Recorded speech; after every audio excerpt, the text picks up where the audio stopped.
தாழ்ந்து போச்சு அப்படின்னு கலங்குறீங்களா? உங்களை இந்த தாழ்விலிருந்து உயர்த்துகிற ஒரு தேவன் இருக்கிறார். அவர் தான் ஆண்டவர் இயேசு கிறிஸ்து. அவர் தான் உங்களோட பேசிக் கொண்டிருக்கிறார். துக்கிக்கிறவர்களை ரட்சித்து உயர்த்துவாராம்.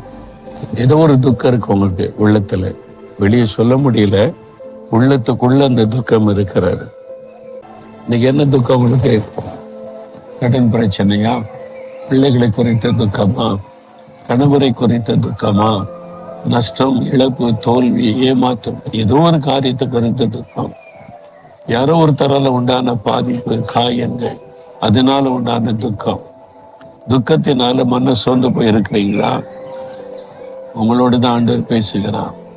நான் உன்னை ரட்சித்து உயர்த்துவேன் இந்த ஆண்டவர் சொல்றார்.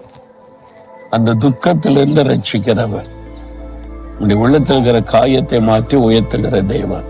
அதனால ஆண்டவர் சொல்றார், துக்கத்திலிருந்து உன்னை ரட்சித்து உன்னை உயர்த்துவேன். உங்களுடைய வாழ்க்கையுடைய கரத்துல தர்றீங்களா?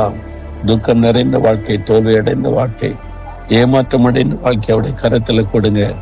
ஒரு அற்புதம் செய்வார்.